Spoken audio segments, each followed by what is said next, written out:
So what I want to do tonight is I want to basically share my feelings and my thoughts on spirituality with you. And in order to do that, I want to spend about a minute to a minute and a half talking about religion. And I promise you, I'll be quiet. Whenever you mention the word religion, and you put about 100 people in a room as we have tonight, you have a discussion on religion. That discussion lasts about 5 years. See, nobody has a discussion on religion.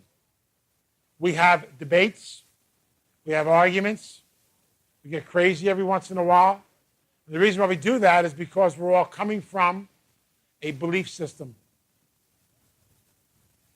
Also, I realized something else about religion. Every one of us in this room has very definite, very concrete feelings, very definite observations, and very definite experiences when it comes to religion. Those experiences may be positive, they might be negative, or they might be indifferent. But they're yours and they belong to you. Now, I want to ask you to do me a favor, but above all, do yourself a favor tonight. For about the next 30 or 35 minutes, I would like you to take all your religious beliefs, all your religious experiences, all your religious concepts, everything in your life connected with religion. I want you to take all of that and listen closely. I want you to pack it into a box. Put a lid on top of the box and stick it under your chair. Please, I did not say throw it away. I said pack it in a box, put a lid on it, and stick it under the chair. At the end of the talk tonight, it's your box. Take it home. It's up to you.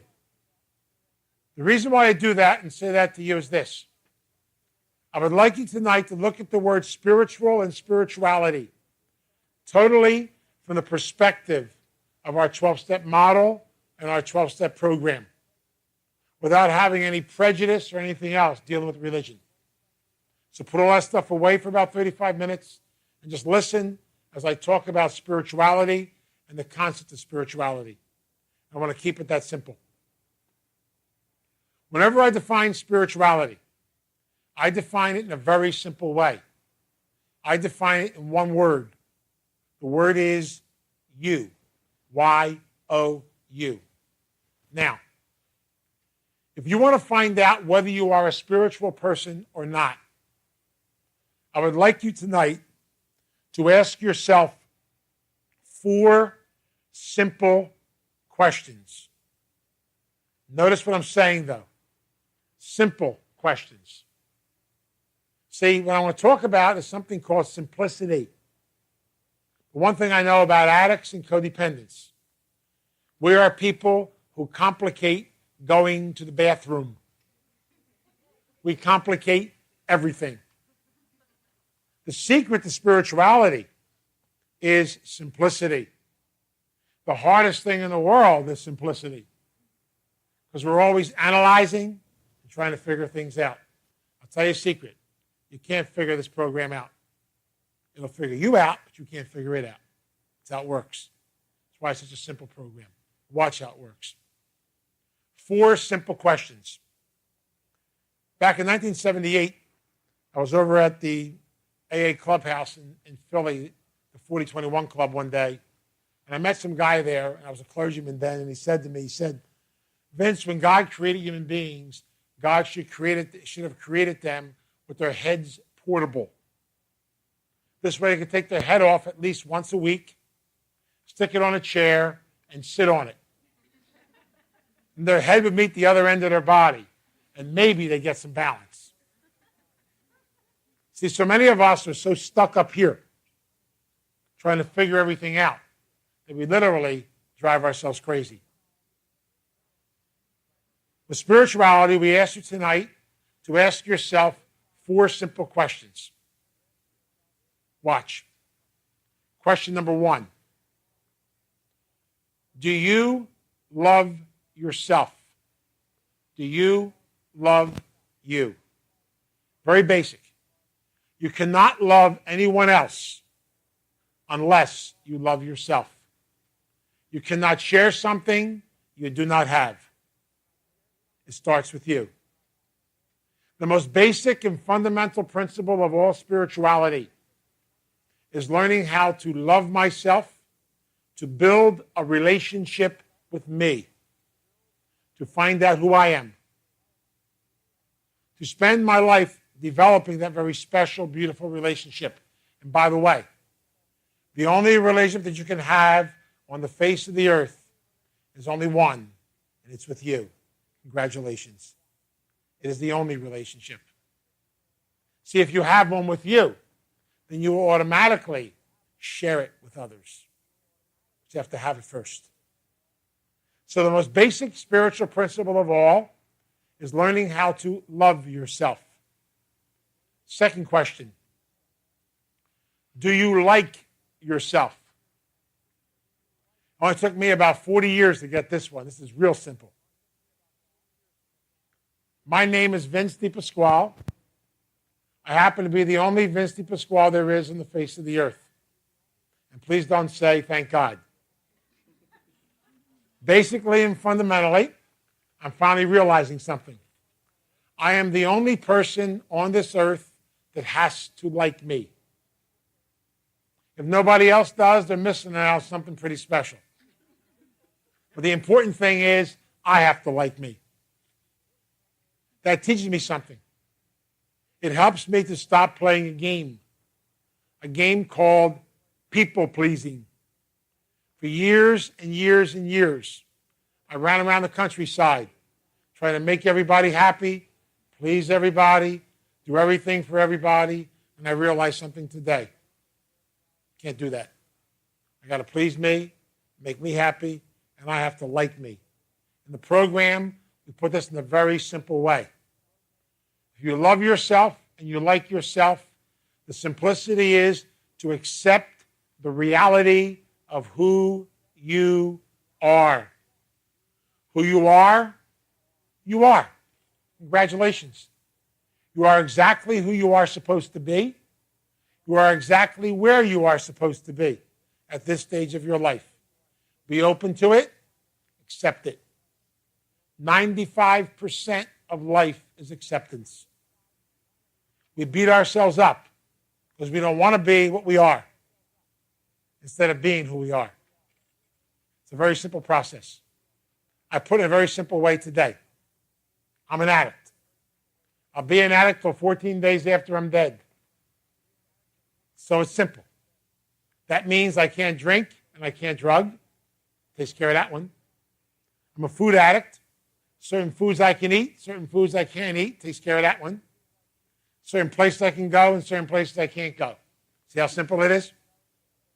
But trying to make yourself do all that's another whole ballgame. The simplicity is right there, though. And really, if you look at life that way, and that's what acceptance is all about, then you're able to live life and enjoy life. Third question. Do you respect yourself? Do you respect you? See, so many of us do not respect ourselves. We put ourselves down. We beat ourselves up. We always look for what's wrong in us. And the beautiful gift of life is learning how to respect and honor ourselves as persons. In the program, we put it in a very simple way. Are we open to assume responsibility for our own life? Now, I joke about this, but you know it's not a joke. One of these days, what I would like to do is create a board game for codependents and addicts. I'm going to create this board game. I got a name for it already. It's called the Crazy Game. I've never met a bunch of people in my whole entire life who would rather be crazy than be addicts or codependents. See, think about it for a minute. When you're crazy, they put you into an institution. They feed you and they clothe you. They give you free tickets to Veterans Stadium and a bus ride up and back. That's when you're crazy. When you're sober, you got to go to work. You got to pay your bills. Be responsible for your behavior and buy your own tickets to Veterans Stadium. So many of us have learned the secret. The secret is it's easier to be sick than it is to be healthy. Because when you're sick, people will take care of you. When you're healthy, you got to take care of yourself. It's called responsibility for yourself, personal responsibility. I always joke about this when I talk in rehabs. I often say to the addicts, there are 2 curse words that addicts can't stand. It scares the hell out of them. It really does. So I always apologize to them because I'm going to curse. 2 curse words are very simple. They are reality and responsibility. They scare the crap out of us. But really, what is life really all about? Reality and responsibility. If I learn the secret to that, I will learn to respect me and to honor me, to assume responsibility for me, and not walk around waiting for somebody else. It's my responsibility. 4th question. Do you care about yourself? Do you care about you? Now, I remember somebody saying this to me, and I get a kick out of it because when you're a clergyman, they think you have all these magical answers to everything. I love it. People say to me, Vince, can you describe spiritual things? And I'm supposed to give some big theological definition or something. Spirituality to me, in caring about yourself, is very simple. And it goes like this. Spirituality is making your bed in the morning. It's your bed. You slept in it, so you make it. Spirituality is buying a bar of soap and using it. It's called personal hygiene. Spirituality is learning how to wash your own clothes. Spirituality is learning how to get a good, healthy night's sleep, listening to your body. Spirituality is eating healthy, nurturing food. Spirituality is getting proper rest. Spirituality is getting proper exercise. Now we're talking about spirituality. See, a spiritual person is somebody who takes care of themselves because they honor themselves. They honor their body as well as their mind as well as their spirit. So they put themselves in healthy places. So when we talk about spirituality, we're talking about somebody who loves themselves, likes themselves, respects themselves, and cares for themselves. Now, how do you do this? I'd like to share with you what I refer to as the 5 basic fundamental spiritual principles. And I'll tell you a secret. If you get these 5 principles and you live by them, you will basically be able to have the whole program in a nutshell. These 5 principles are the sum and substance of our whole entire recovery program. It's amazing. 5 basic principles. Number 1, 3 letters. The letters are D, D, T. DDT. Now, if you remember anything else I said to you in this lecture, it's fine by me. Take these 3 letters and tattoo them on your forehead. This is the most basic, the most fundamental principle of recovery. DDT. Don't do your drug of choice today. For one day, stay away from your drug of choice. It might be alcohol, it might be drugs, it might be food, it might be persons, it might be situations, it might be a lot of different things. Whatever it is, for one day, don't do it. Try not to anyway, just for one day. What I love so much about this program is a very beautiful, beautiful content that tells us this is a one day at a time program. It is a very simple program. Remember, there's a guy, a friend of mine from the 4021 Club. He's been around for a long, long time. We used to joke about him. We used to say he used to, hang out with Bill W. That's how long he's been around. He's an old timer. But what I love about this guy is his simplicity. If you asked him how long he's been sober, he says, today. He never celebrates an anniversary. He just takes it one day at a time. What I love about him is this. Every week, he goes to a beginner's meeting every week. He doesn't run it. He goes to it because he says he's a beginner every day. He keeps it very simple. And you'll learn something from that. You know, this is a program that's just for today. There's such thing as how many months, how many years, how many this, how many that. We get so caught up in that sometimes. The beautiful thing is today. In AA, they've got a beautiful piece of literature. It's called the green card. And on the green card, there are 3 words. The words are yesterday, today, and tomorrow. Now, I want to tell you a big, big, big secret tonight. You got to promise me you won't tell anybody. It's a big one. I hate telling codependents and addicts. Well, codependents, they usually keep the secrets, but the addicts don't. It's kind of interesting. I mean, codependents keeps lots of secrets. It's a big secret. Here we go. I hate telling you this. Yesterday is over. Sorry. We are the only people on the face of the earth who try to go back and alter yesterday. What you did, you did. What happened, happened. History has occurred, and you are part of it. Congratulations. See, yesterday is over. You have a choice. You can face yesterday, embrace it, learn from it, and grow from it. And let it become your teacher. Or you can sit in it.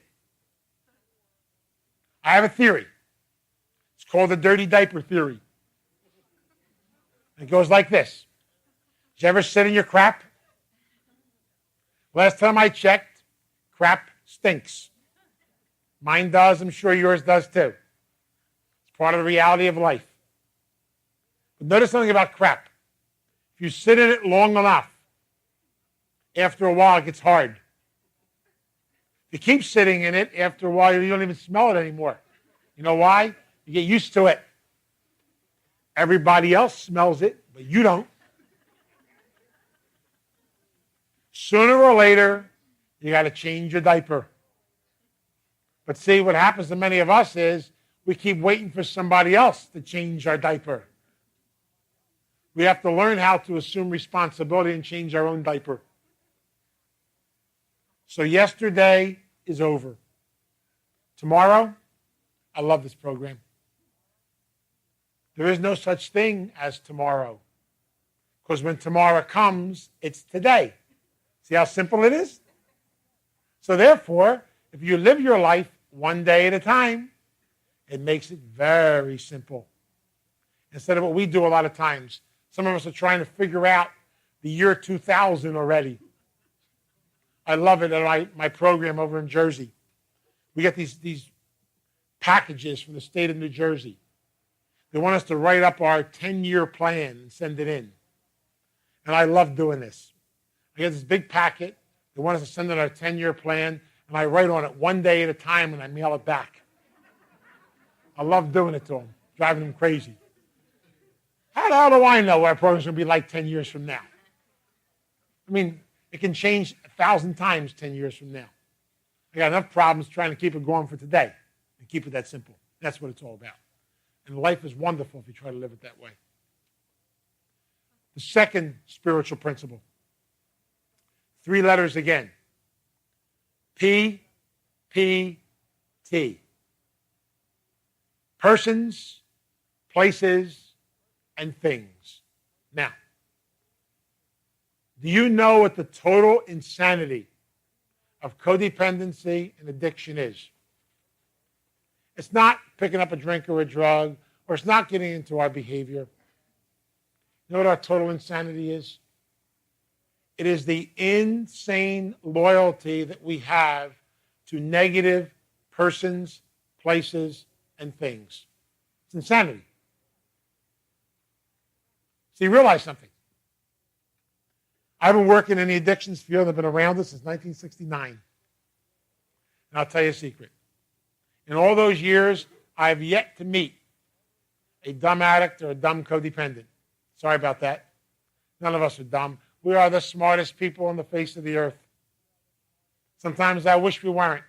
You probably get it a lot better.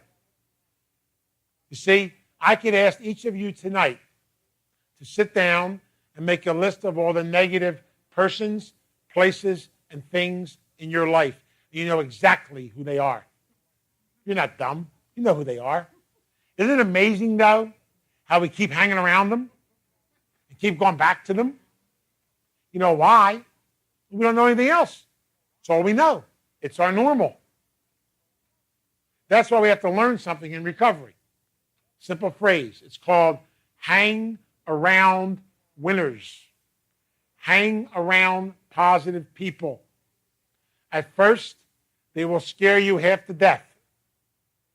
They seem weird and strange. But eventually, you'll get used to them. And eventually, you might even catch what they have. You hang around long enough, it's amazing. It's the only program in the world we want you to catch it. You've got to hang around it. The secret to recovery and the secret to spirituality is hanging around people that are healthy and positive. You learn from them. That's really what it's all about. I call them your messengers and your angels. They're your angels, your messengers. They're right there. They're waiting for you. Hang around them. They're scary people because they seem so different. They seem so weird, and yet they're so beautiful.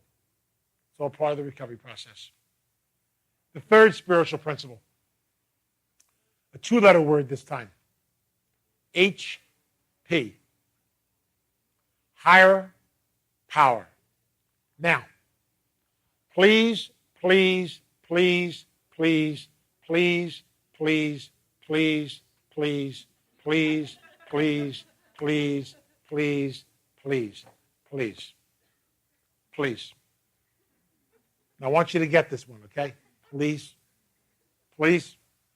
It's a big one.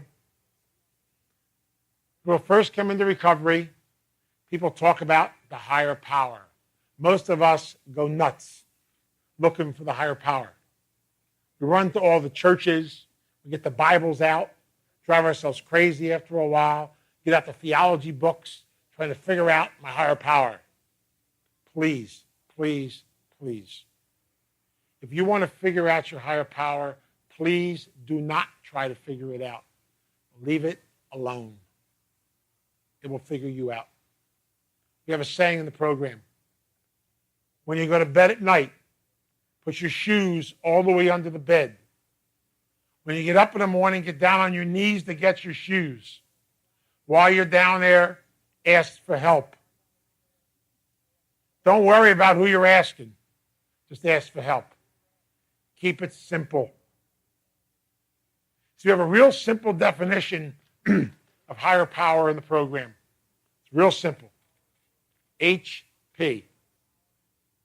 Honest power and humble power. Whatever makes me honest today, that's my higher power. Whatever makes me humble today, that's my higher power. Honesty and humility, that's the higher power. The secret to the program. There's a story I always love telling. It's one of my favorite stories, and I heard it back in I think it was 79 or somewhere around there sometime anyway. I went to a meeting in Center City, Saturday night group, the Center City group. And I was at this meeting, this guy was celebrating his 7th anniversary, and he was telling the story. I kind of enjoyed his story. His higher power, believe it or not, was a policeman's billy club. In his bedroom, he had mounted on the wall a policeman's billy club. And every morning when he got up, he would get down on his knees and he prayed to the billy club and asked the billy club to keep him sober. At the end of the day, he'd come home, get on his knees, and he would thank the billy club for keeping him sober. Well, it's kind of amazing how to hear the story. Well, it's very simple. And it works in the following way. When he was in his active addiction, he was one of these drunks who never left the bar when he was asked to. The local police department was summoned in to invite him out of the bar. He didn't listen to them either. Finally, what they would do is play a tune on the side of his head with a billy club. After getting smacked with a billy club for 3 years, he finally figured it out. The billy club was his higher power. Now it's real simple. He gets up in the morning, gets on his knees, he looks at the billy club, he knows he picks up a drink, that sucker's waiting for him. Keeps him sober. It works. I have never debated. What works, works. That's all that counts. And keep it that simple. And that's what it's all about. See, remember something very basic about this program. Whatever works for you is your higher power. On a given day, that can change in very many different ways. If somebody comes along and tells you the truth, is honest with you, the higher power just visited you. Because I truly believe the higher power visits us through the people we meet in the course of the day. They're our teachers. They're our messengers. The secret is to be open to them. It's called honesty, openness, and willingness. The process of recovery. The fourth principle. 3 letters again. G-O-D. God. I always get amazed at this one because whenever you use the word God, we have these visions of God. This old man who sits up in the sky, every time you do something wrong, he marks it, I got you. These crazy concepts we learned about God. We have a real simple definition of God in the program. So simple, it's ridiculous. G-O-D. Good, orderly direction. In short, be quiet and listen. There's an old saying in AA. Take the cotton out of your ears and cement it in your mouth. You might finally hear something. Did you ever see 10 junkies standing on the street corner? Everybody's rapping. Nobody ever shuts up. It's constant chatter. Got to out-talk each other.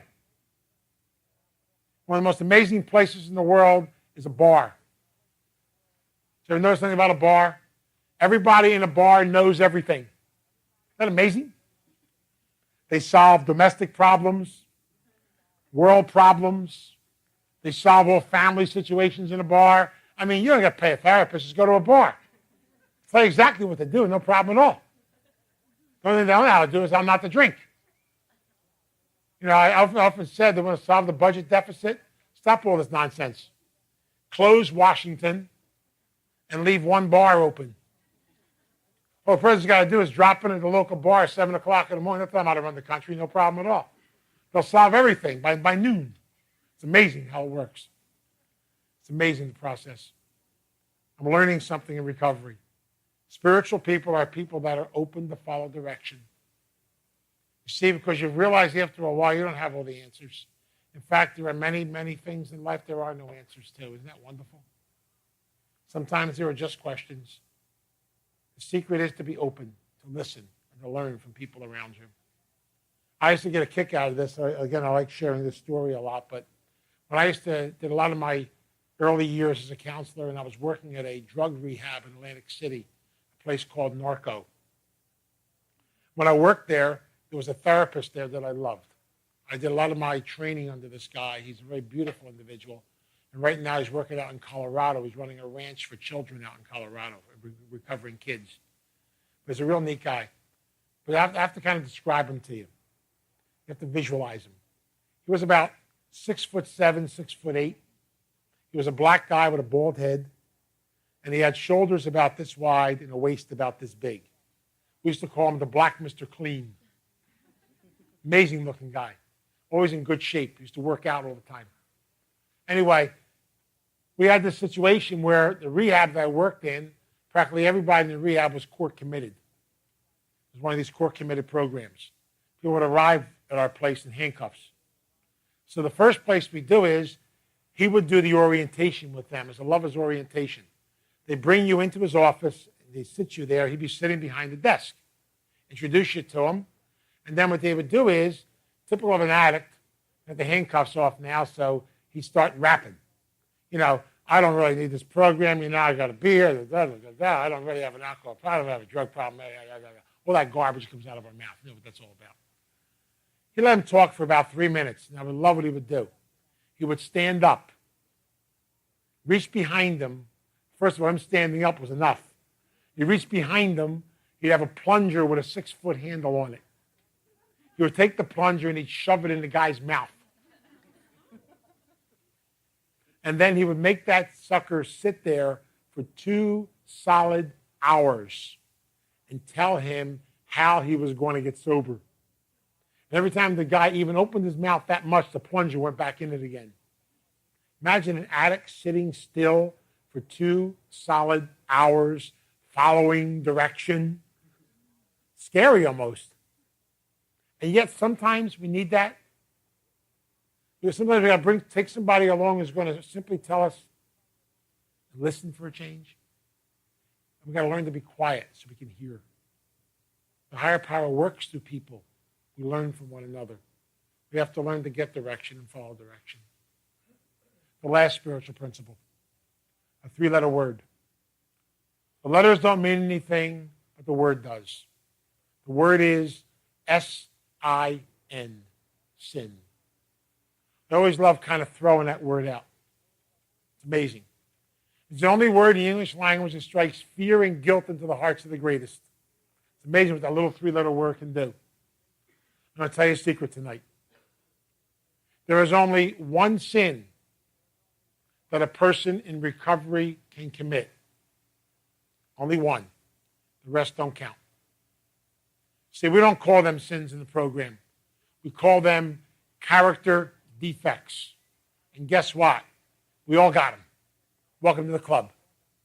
We're all defective in one way or another. It's all part of being human. There's only one sin that we can commit, and that's this: to give up on yourself. Never, never, never give up. Keep coming back. We don't have any answers in this program.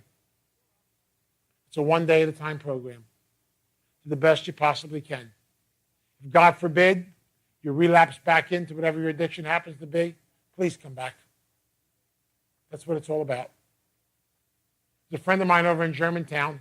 He's 73 years old. He's been in the program about 11 years.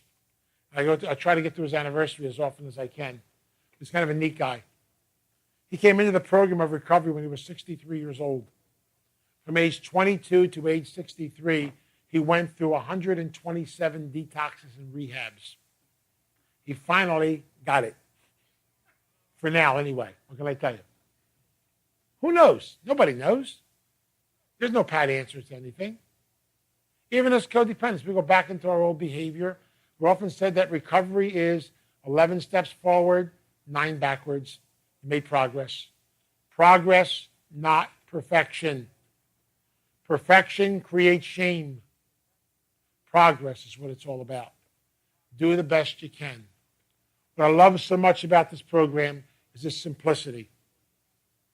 They never, ever, ever say in the big book or in our recovery program that you have to get it.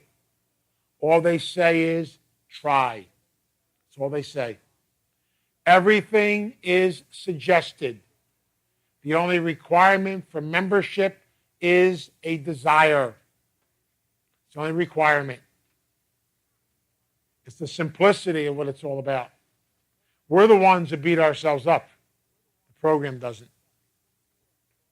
I'm learning more and more to take it slow. There is no such thing as perfection in a program. Do the best you can. It's life. It's learning things from what happens to us in life. The story I always love telling when I share this lecture.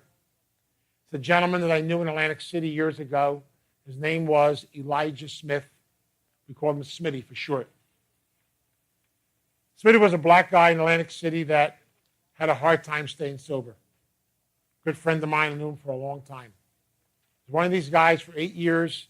He ran the gauntlet. He was in 4 months, out 5 months, in 6 months, out 3 months, in for a year, out for 6 more months, back and forth, back and forth, back and forth, back and forth. After 8 years, I remember Smitty coming to the AA meeting on Arctic Avenue on his hands and knees, begging, trying to be sober. He finally died from his disease. Found him dead in his apartment. I was a clergyman then. I conducted his funeral. And a few of us got together. And we bought a tombstone for him. It's a little tombstone, and it says on it, Smitty sober today. That's all it says. I always share his story. See, because Smitty gave it his best shot. He did the best he could. And I know something. I know that he died so one of us could live. That's why I always share a story, so it can help somebody else to live. If you go over to our center in Westmont and you walk in the front door, you'll see a plaque hanging up on the wall. It says our building is dedicated to Smitty as the symbol of the recovering person. He gave it his best shot. And that's what it's all about. We have a memorial wall in our place too, of all the people who have come through our program and have died. Some who have died sober, some who have died not. Those who have struggled, all the different things in life. And every day we look at those plaques and we remember them. Because they're all part of us. They're all part of our program. And that's what it's all about. So please, the thing you understand about spirituality is simply this. Spiritual people don't get caught up in how much, how many days, how many this. It's just the simplicity of living your life one day at a time and keeping it simple. Now, spirituality is loving yourself, liking yourself, respecting yourself, and caring for yourself. If you do that, you stay away from your drug of choice one day at a time. Hang around healthy and positive people. Get honest, get humble, listen, follow direction, and never give up.